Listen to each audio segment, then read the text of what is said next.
Merci de nous rejoindre 20h. Madame, Messieurs, bonsoir. À la une ce soir, des nouvelles charges pèsent sur l'ancien Premier ministre. Un rapport de l'IGF accuse le sénateur Matata Pogno de détournement des deniers publics dans le dossier Boukangalonzo.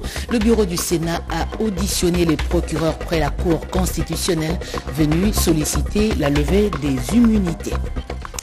Combien de familles cohabitent au camp Kokolo? Plus de 11 000 ménages sont déjà recensés. Les équipes de l'Agence nationale de l'aménagement du territoire sont sur le terrain. Le commandant de la 14e région militaire, Stazin Mouyou, tient à l'assainissement des casernes. C'est tout pour le sommaire. Madame, Messieurs, bonsoir et encore une fois, bienvenue. Gérard Kabamba, combattant de la démocratie, a été mis en terre. Acteur politique dont le parti a fait du chemin avec l'UDPS depuis le régime Mobutu, a passé l'arme à gauche. Des hommages ont été rendus au médecin chirurgien orthopédiste. Le chef de l'État, Félix Antoine Tshisekedi, est allé soutenir la famille au lieu d'exposition. Guilain Kabalondi, reportage. C'est un combattant de la démocratie qui a achevé la course le 9 juin dernier. Chirurgien, orthopédiste et acteur politique, le docteur Gérard Kabamba Mbwebwe a longtemps œuvré dans l'opposition depuis les années Mobutu. Son parti, les Fonds patriotiques, était lié à l'Union pour la démocratie et le progrès social UDPS depuis l'époque de la Conférence nationale souveraine. Aujourd'hui, nous pensons que le temps du changement est arrivé, avait-il déclaré en janvier 2019, lors de l'investiture à la tête du pays du président de la République Félix Antoine Tshisekedi Tshilombo. Et c'est justement pour rendre hommage à ces combattants de la démocratie que le chef de l'État a fait le déplacement de l'esplanade de l'hôpital du Cinquantenaire. Le premier citoyen du pays s'est incliné devant la dépouille de l'illustre disparu, saluant sa mémoire.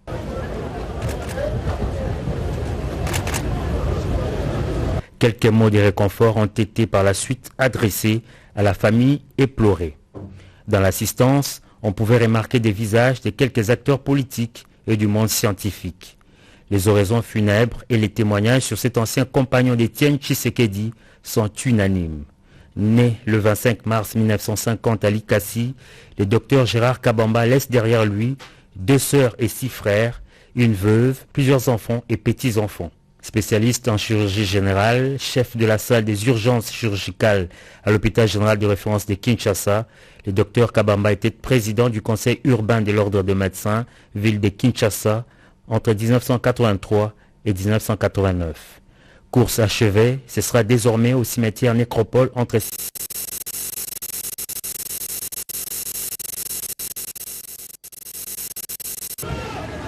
Mesdames et messieurs, nous vous prions tous de vous asseoir. Petit souci technique. Poursuivons cette édition d'information.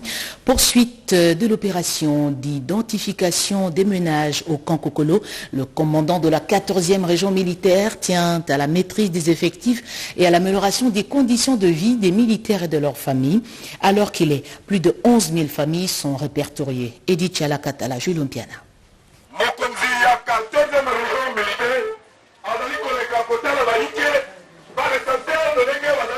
Le message avait été donné il y a peu au camp lieutenant-colonel Kokolo. Le général-major Stazin Mouyou, commandant de la 14e région militaire, veut assainir les casernes. Au camp Kokolo, l'opération de recensement et d'identification des habitants a commencé et Stazin Mouyou effectue une descente pour inspection. Claudine Lukoki, responsable des projets à l'Agence nationale d'aménagement du territoire à Natansigle, a accueilli sur place le général afin de lui donner les explications sur le déroulement de l'opération. Homme de terrain, le général-major Stazin Mouyou a fait la ronde des quartiers 14 et 15 où il a pu assister à l'identification des ménages. Toujours dans la ligne tracée par le commandant suprême des forces armées de la République démocratique du Congo, Félix Antoine Tshisekedi, le commandant 14e région militaire a inspecté le magasin d'armement du bataillon QG 14e région militaire, déterminé à remplir fidèlement sa mission et s'assurer des conditions de vie des hommes de troupe. Il a goûté à la cuisine collective de cette unité. Satisfait de la visite et du travail de recensement qui procède de la volonté de sécuriser tous les camps, le commandant de la ville de Kinshasa explique la démarche. La population du camp, les familles militaires, les militaires eux-mêmes accueillent cette nouvelle de recensement. Faudra-t-il que j'aille rapidement pour vous dire que je suis un homme heureux. Heureux parce que je trouve que les gens sont en train de travailler avec assiduité. Nos amis de la NAT, vous le voyez, ils sont là tout le matin jusqu'au soir. Et selon le rapport que j'ai reçu d'eux, il y aurait déjà plus de 11 000 ménages qui sont recensés. Donc je vous dis que le camp Kokolo, c'est une agglomération qui a beaucoup de familles. Et là, le recensement n'a pas encore fini. Le souci qui m'a poussé, c'est que je puisse venir, voir comment les gens sont en train d'être recensés et voir aussi comment les recenseurs le font et leur motivation. Témoin d'une amélioration conséquente des conditions de vie des militaires, le général-major Stazin Bouyou est attaché à la sécurité de la ville et rappelle la loyauté à la République démocratique du Congo et à son commandant suprême, Félix Antoine Tshisekedi. Nouveau rebondissement dans l'affaire Matata Pognon. Le Sénat estime qu'il n'est pas nécessaire d'autoriser pour la deuxième fois les poursuites contre le sénateur. Modeste Bahati indique que l'ancien Premier ministre a déjà été mis à la disposition de la justice. La Chambre haute a été saisie par la Cour constitutionnelle pour solliciter l'autorisation d'instruction judiciaire. Explication Sandra Nyangita Bouguelor Kimpianga. Le procureur général près la Cour constitutionnelle, Jean-Paul Mokolo, vient de saisir à nouveau le bureau du Sénat pour solliciter l'autorisation d'instruction judiciaire à charge du sénateur Matata Pognon Mapon. Jean-Paul Mokolo motive sa demande par l'existence des faits nouveaux contenus dans un rapport des inspecteurs des finances, membres de la commission de contrôle sur la gestion du parc agro-industriel de Bukanga-Londo. Ce rapport fait état d'infractions des faux et usages de faux et de détournement des deniers publics à charge du sénateur Matata Pognon. Après avoir reçu le réquisitoire du parquet général près la Cour constitutionnelle, le bureau de la Chambre haute du Parlement a invité le procureur général près la Cour constitutionnelle pour l'audition sur cette affaire. Après l'exposé du procureur en l'absence du sénateur Matata, qui était pourtant invité à cette réunion, le bureau du Sénat a estimé qu'il n'est pas nécessaire d'autoriser pour la deuxième fois les poursuites à l'endroit de l'ancien Premier ministre. Car ce dernier, qui est à la disposition de la justice depuis le 5 juillet 2021, n'a jamais récupéré ses immunités. En plus, le Sénat n'est jusque-là pas encore saisi de la suite réservée au dossier des biens aérianisés pour lequel l'ex-premier ministre était poursuivi. En date du 5 juillet 2021, la décision avait déjà été prise d'autoriser les poursuites et même la levée des immunités du sénateur Augustin Matata Pognon. Donc nous considérons, nous, que jusqu'à ce jour, le collègue Matata Pognon est toujours à la disposition de la justice. Nous estimons que nous n'avons pas à ce stade à nous prononcer une seconde fois. Nous avons pensé que comme le collègue est à la disposition de la justice, il revient à la justice de lui poser toutes les questions nécessaires, de l'interroger et de poursuivre l'instruction du dossier.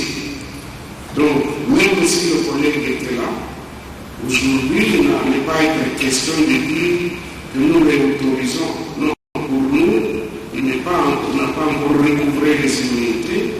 Il est encore à la disposition de la justice suite à la décision du 5 juillet 2021. Pour rappel, la plénière du Sénat avait été saisie par le parquet général près la Cour constitutionnelle pour solliciter les poursuites contre le sénateur Matata dans l'affaire du parc agro-industriel de Bukanga-Londo. Mais les sénateurs n'avaient pas autorisé la poursuite de leurs collègues. 9 milliards de dollars américains, c'est la hauteur du financement de la Banque mondiale pour appuyer les efforts de développement de la RDC, dont la gratuité de l'enseignement. Des chiffres livrés à l'issue d'une séance de travail du Premier ministre Jean-Michel Samalou Kondé avec la mission de la Banque mondiale conduite par sa vice-présidente pour la région Afrique de l'Est et australe, Pati Tondongo Kizunda. Ida Tongo, bienvenue au Sala. Renforcer les partenariats entre la République démocratique du Congo et la Banque mondiale pour booster l'économie nationale. Le Premier ministre et chef du gouvernement Jean-Michel Sama Lukonde Kyenge a eu des échanges fructueux avec Madame Victoria Kwakwa, vice-présidente de la Banque mondiale pour l'Afrique de l'Est et australe. Dans le cadre du programme de l'Association internationale pour le développement AIDA 20, un portefeuille de 9 milliards de dollars américains est alloué à la République démocratique du Congo pour le projet de développement.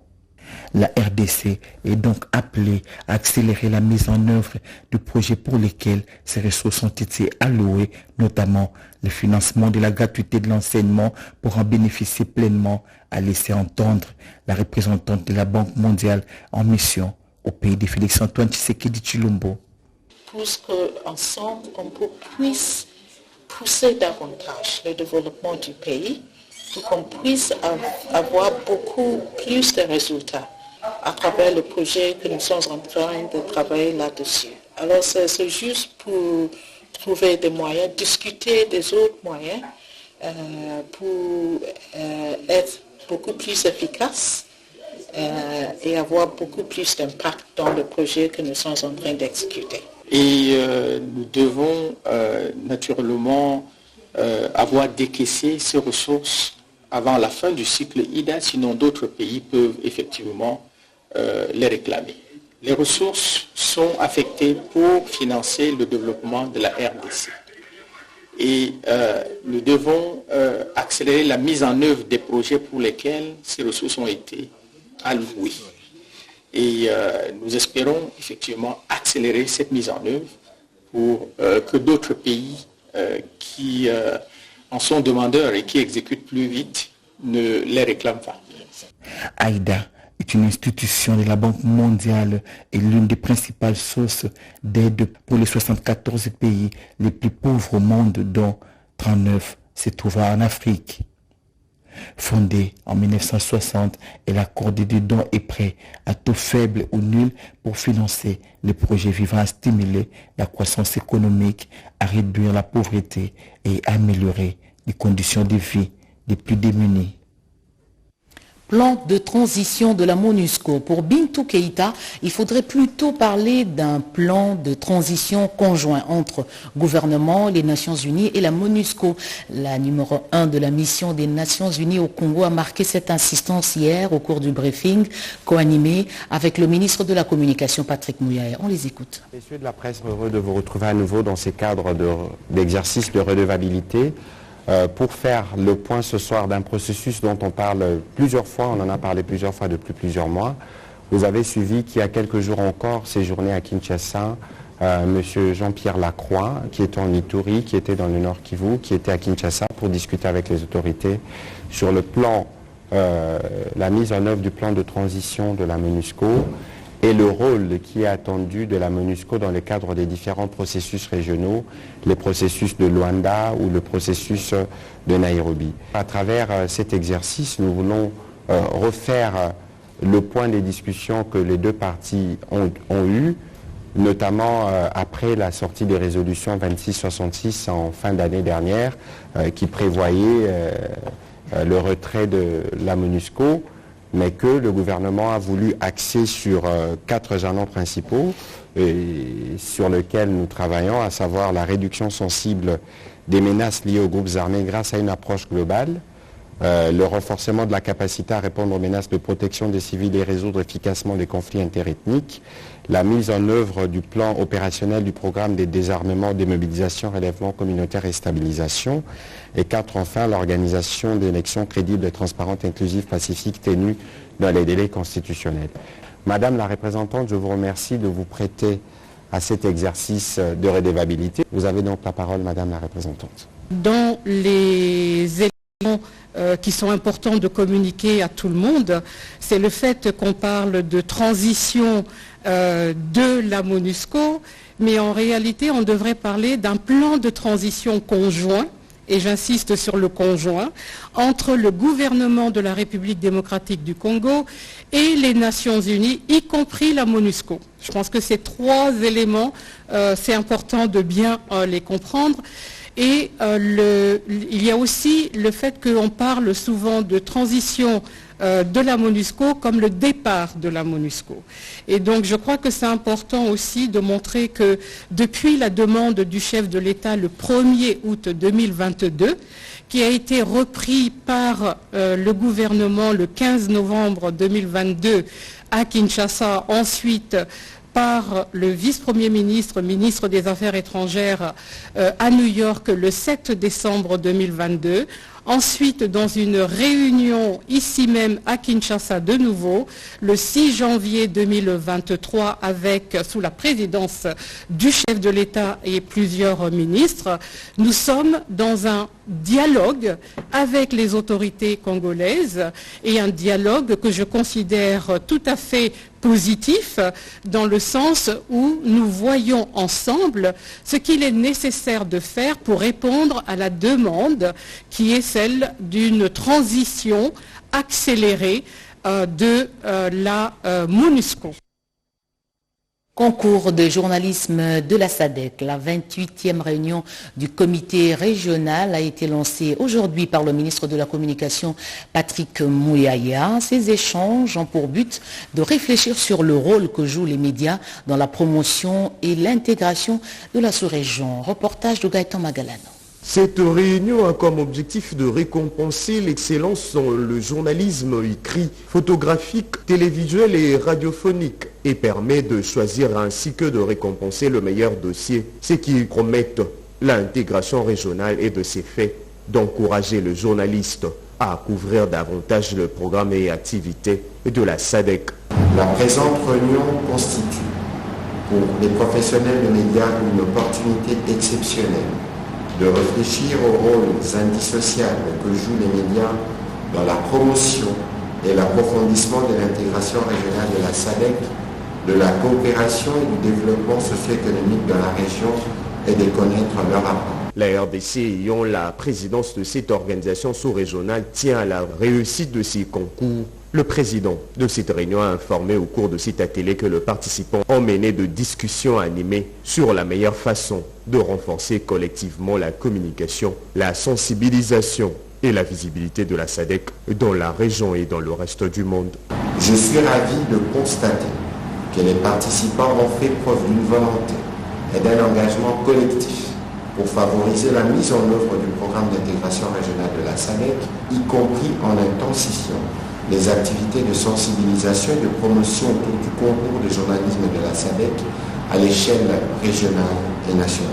Au cours de cette collaboration, le coordonnateur national de médias de la SADC ont pour principale responsabilité de mener la mise en œuvre des activités de communication, de visibilité de la SADC dans le pays tout en assumant le rôle d'intermédiaire efficace entre le secrétariat de la SADC et les acteurs de médias locaux afin de contribuer à la diffusion rapide de l'information.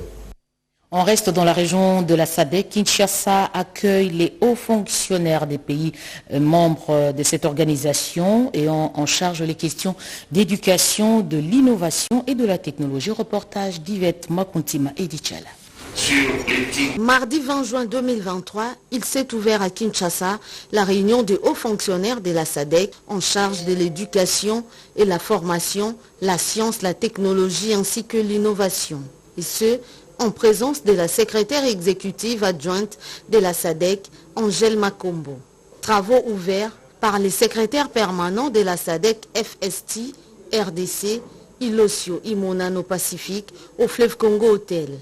Les délégués des différents pays membres vont réfléchir sur plusieurs points, notamment les directives sur la mise en œuvre et l'impact de la recherche, les cadres stratégiques de la SADC pour l'avenir de l'enseignement supérieur, technique et formation professionnelle, le rapport du symposium sur l'enseignement et la formation technique et professionnelle tenu du 8 au 9 mai 2023 à Johannesburg, en Afrique du Sud, les rapports sommaires de la réunion spéciale des TCCA, SADC, KF, Nouvel élan et feuille de route. Le cadre des compétences en technologie de l'information et de la communication pour les enseignants dans la communauté de développement de l'Afrique australe SADC, les rapports d'avancement sur les lacunes dans les données relatives possibles de l'ODD 4 des États membres de la SADC et étude des cas national du système d'information sur la gestion de l'éducation SIG, le cadre politique de la SADC sur le soin et le soutien de l'enseignement et à l'apprentissage du programme futur, Life No et autres. Les travaux des hauts fonctionnaires vont durer pendant 3 jours avant la tenue de la réunion des ministres de l'Éducation, la formation, la science, la technologie et l'innovation qui se tiendra le vendredi 23 juin 2023. Didier Boudimbu en Angola, le ministre des Hydrocarbures est à la recherche des solutions pour redynamiser les échanges commerciaux des produits pétroliers entre Sonangol et les 2 entreprises congolaises, Sonahydrac et Kobil. Richard Kalala. Le ministre des Hydrocarbures est à la tête d'une délégation congolaise à Luanda pour une séance de travail avec le gouvernement angolais, représenté par son ministre du pétrole, sur l'harmonisation des termes du contrat de partage de production de la zone maritime d'intérêt commun entre la RDC et l'Angola, située au sud du bloc 14 de l'Angola. Le directeur de cabinet adjoint du ministre des Hydrocarbures estime que ce contrat placera la RDC à un bon positionnement dans l'exploitation pétrolière. Si nous aboutissons à la conclusion du contrat de partage de production, nous allons gagner, je n'ose pas donner les chiffres ici, mais nous allons gagner quelque chose de supplémentaire en termes de barils journaliers, parce qu'aujourd'hui, le Congo n'a que 25 000 barils jour qui est produit par Renco. Mais aujourd'hui, nous sommes à la recherche d'autres sources et la ZIC est justement cette occasion de nous amener plus ou moins vers une certaine de milliers de barils journaliers que le Congo va gagner et ça sera très bénéfique pour le budget de l'État. Cette rencontre vise également à chercher comment développer le mécanisme d'échange commerciaux de produits pétroliers entre Sonangol et les 2 entreprises congolaises, Sonahydrac et Kobil, dans le but de remédier à la fraude fiscale et la contrebande dans l'aval pétrolier. Le ministre Boudimbu, engagé dans la lutte contre la fraude et la contrebande, a souligné dans son mot d'ouverture que le trafic du carburant par voie non officielle ne se passera plus en RDC et les mesures seront bien prises pour veiller à ce que le produit pétrolier subventionné en Angola n'entre pas en RDC parce que ce dernier sont écoulés au prix en deçà du tarif de l'achat pour répondre aux besoins de sa population. Malheureusement, les vendeurs informels qui ont leurs terminaux vers Lufu et Mwanda achètent les produits pour commercialiser en RDC. Les méthodes de gestion efficaces à la Kobil, la nouvelle équipe dirigeante et à l'école de formation, séminaire assuré par l'école régionale supérieure de la magistrature de l'OADA, Francine Atomissi. Les nouveaux comités du Kobil très déterminés à mettre tout en œuvre pour booster l'entreprise. Pour y parvenir, il organise pendant 5 jours une formation au profit des cadres et agents autour du thème gouvernance d'entreprise, mission, responsabilité et synergie d'action des administrateurs. Objectif, renforcer leurs capacités en termes de méthodes de gestion efficaces. Le directeur général des Kobil a, au nom de l'entreprise, souhaité la bienvenue à la structure Ersouman de l'OADA qui apporte son expertise. Elle s'inscrit dans la préoccupation du gouvernement de la République démocratique du Congo qui fait la promotion d'une gouvernance de qualité et l'amélioration de la performance des entreprises et des établissements publics. Point n'est besoin de rappeler qu'en général, les entreprises et établissements publics occupent une place prépondérante dans la vie socio-économique de la République démocratique du Congo. Je saisis cette occasion pour rendre un vibrant hommage à son Excellence M. Félix Antoine Tshisekedi Tshilombo, président de la République, qui a autorisé il y a peu le renouvellement des animateurs des organes de Kobil SA. Par ailleurs, le président du conseil d'administration de Kobil s'est apaisanti sur les enjeux de ces assises. Donc cette formation tombe à point nommé. Dans la mesure où Kobil SA aujourd'hui fait partie des majeurs dans le microcosme des sociétés de commercialisation des produits pétroliers et qui est déjà sur le chemin de la production et de l'exploration pétrolière. Rappelons cependant que la dite formation est assurée par l'école régionale supérieure de la magistrature de l'OADA. Dans ce reportage, Ricky Ndouzilo et Amayaouel revient sur la cérémonie d'installation de la nouvelle équipe syndicale au sein de l'ARMP. Après l'organisation des élections syndicales au sein de l'autorité des régulations de marchés publics RMP par la direction administrative et financière sous la houlette du directeur général par intérim Martin Luther Yumba, vient d'organiser ce jour l'installation du syndicat élu. Il est dirigé par un président Joël Diamonica, issu du Congrès national des financiers CONAFI et secondé par un vice-président Guindou et d'un secrétaire, chacun avec un suppléant dans son dos. Je tiens à remercier tous les travailleurs de l'RMP pour la confiance placée en la délégation syndicale et tenant à vous préciser que vos desiderata seront pris en compte et parviendront à temps à l'employeur afin de trouver des solutions idoines. Le directeur général par intérim de l'RMP s'est réjoui d'avoir accompli ce devoir, lui en tant qu'employeur, d'être accompagné dans la réalisation des objectifs de cet établissement public par le représentant des travailleurs, Martin Luther Yumba, et pour le syndicalisme de participation. On attend par participation d'abord une bonne connaissance des intérêts et des objectifs professionnels de l'entreprise, une bonne maîtrise de ses fonctions de syndicalisme, le genre de syndicalisme qui comprend les problèmes et qui propose des solutions de manière réaliste. L'inspecteur principal du travail, Babundi Baudouin, qui a procédé à l'installation de la nouvelle équipe syndicale de l'RMP, a souhaité un fructueux mandat. Il est de 3 ans. Un mot sur les travaux de la semaine minière tenue à Lubumbashi. Plusieurs allocutions ont été prononcées. On retient celle du directeur général de l'RSP, Miguel Katemba, appelé les acteurs au respect de la loi sur la sous-traitance en RDC. Deuxième jour de la semaine minière de Lubumbashi, dénommée DRC Mining Week, le directeur général de l'autorité des régulations de la sous-traitance dans le secteur privé était pratiquement l'homme de la situation. Aussitôt arrivé, accorde une interview à un groupe de médias internationaux sur la question de la sous-traitance en RDC actuellement. C'était avant d'intervenir comme l'un des panélistes du jour dans la salle de conférence. En présence des représentants de plusieurs sociétés minières et grands groupes multinationaux et des différentes autorités politico-administratives, l'honorable Miguel Katem Kachal est resté égal à lui-même. En effet, il a une fois de plus plaidé pour une sous-traitance gagnant-gagnant et majoritairement congolaise. Les systèmes de prête-nom. Cette histoire doit cesser. S'il y a ceux qui ne nous prennent pas au sérieux, nous leur demandons de prendre l'État congolais au sérieux. Ce n'est pas normal qu'aujourd'hui, qu'il y ait encore de l'exploitation des hommes, si je peux le dire. Nous tenons compte au climat des affaires, mais nous devons aussi faire développer notre population. Nous avons plus de 1000 substances minérales dans ce pays, mais il y a une pauvreté énorme, tout simplement parce qu'on n'avait pas compris qu'il fallait faire participer notre population à la chaîne des valeurs. Dans la suite des activités de cette journée, le Premier ministre Jean-Michel Sama-Lukonde n'a pas manqué dans son speech de mentionner l'importance de la chaîne des valeurs ajoutées et de la création de l'industrie locale. Quoiqu'il faisait déjà sombre, le chef du gouvernement a daigné donc visiter les stands de la RSP tout en rassurant au directeur général son accompagnement afin d'aboutir à la création des riches Congolais.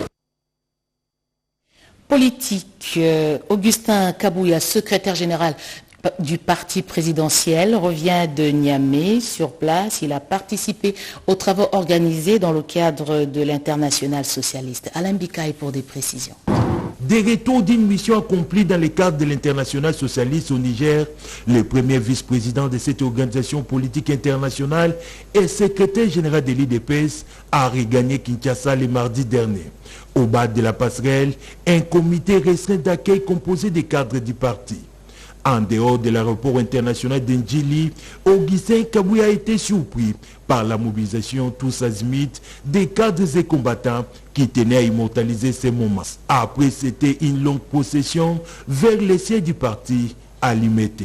Sur place, Augustin Kabouya a tenu à recadrer un groupe d'usurpateurs de qualité chassés par fait Dr Etienne Tshisekedi Mulumba qui ont tenté de se faire passer pour des membres d'un organe méconnu de l'IDPS qui voulait convoquer les congrès du parti. Comment des gens chassés par Etienne Tshisekedi Mulumba de mémoire sans être réintégrés au parti peuvent-ils se réveiller un bon matin et dire que nous voulons convoquer les congrès du parti? Non, qu'ils aillent retourner l'argent perçu chez les ennemis de la République. Poursuivant, le numéro 1 de l'IDPS a mis en garde tous les traîtres qui ont trahi Étienne Tshisekedi, Hassan Titi et Félix Antoine Tshisekedi au dialogue de la Senko. Pour conclure, Augustin Kabouya a appelé la base de son parti à la vigilance surtout, à ne pas céder à la distraction pendant que tous les sondages placent les chefs de l'État à la tête de tous les candidats présidentiables. Congo Espoir, ce parti politique membre de l'Union sacrée de la nation, soutient le président de la République. Sur le terrain, plusieurs stratégies sont arrêtées en prévision des prochaines échéances électorales. Joël Kaembe, Séverine Katanda. Congo Espoir. Qui veut aller loin, ménage sa monture. C'est le cas de Congo Espoir, parti politique allié à l'UDPS, qui affite ses armes pour assurer un second mandat à Félix Antoine Tshisekedi avec une majorité écrasante. Et ce parti politique entreprend la sélection des candidatures, des représentations à tous les échelons de l'État. Ce samedi 17 juin 2023, Maître Serge Farai, cadre de ce parti politique cher à José Panda Kabangou, a rassemblé sa base de Lukunga, organisée en structure pour peaufiner des stratégies à mener dans la perspective des échéances nationales. Ce que nous qui sommes des Fachi, nous attendons à faire, c'est de pouvoir travailler autour du chef de l'État pour l'aider à asseoir et à faire que sa vision de développer ou de mettre la RDC dans l'orbite du développement réel soit effective. La base de Congo Espoir et la population de cette partie de Kinshasa ont porté leur choix sur Maître Serge Farai pour siéger en leur nom à l'Assemblée nationale, au regard de son idéologie et ses actions sur terrain. La première des choses à faire, selon les recommandations de l'autorité morale de mon parti politique Congo Espoir, Maître José Mpanda, de mobiliser d'abord toute la population de la ville-province de Kinshasa pour élire massivement le chef de l'État, Félix Antoine Tshisekedi Tshilombo. Des jalons ont été posés au cours de cette rencontre. Maître Serge Farai promet de multiplier et élargir ces rencontres à toutes les municipalités de la capitale.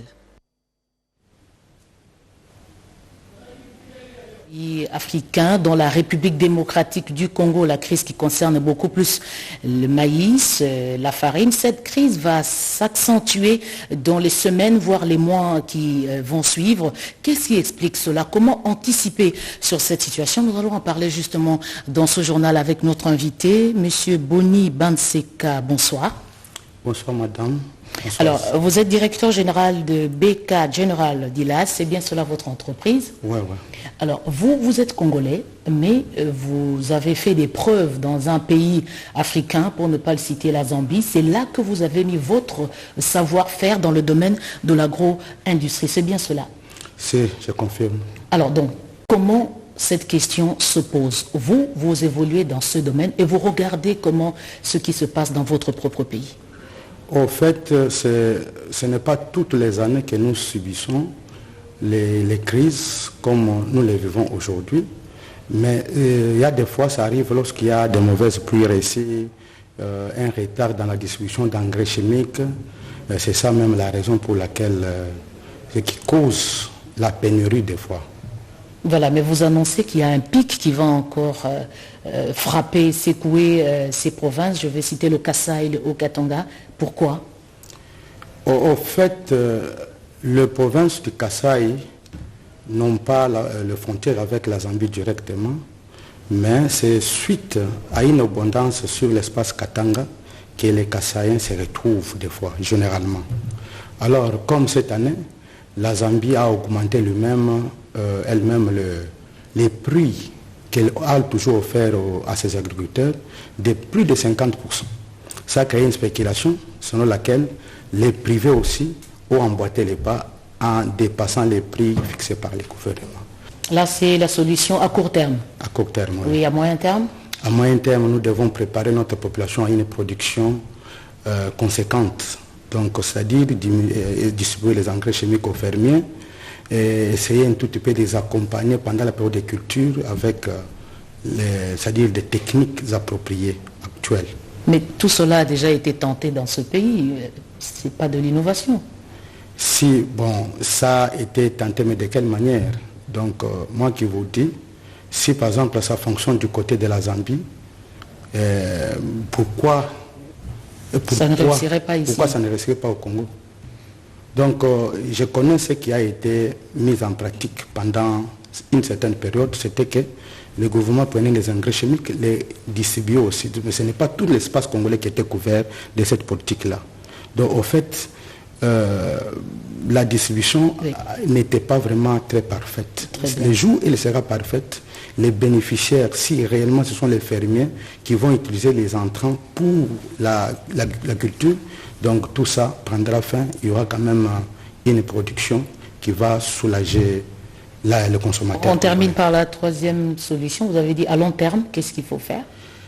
Oui. À long terme, nous envisageons la construction. Il faut envisager premièrement la construction des entrepôts, créer des institutions intermédiaires entre les consommateurs et les producteurs. Merci beaucoup, Monsieur Boni Banseka. Merci pour votre expérience. Vous faites des preuves dans ce domaine. Vous avez dit à peu près de 20 ans que vous évoluez. Merci pour tous ces sages conseils et recommandations. Merci. À vous aussi, merci d'avoir suivi ce journal fidèlement. Retrouvez avec la même attitude à 23h José Baïtombo pour un nouveau journal. Je reviens demain à 20h. Ce sera la fête de la musique. Très bonne soirée à toutes et à tous.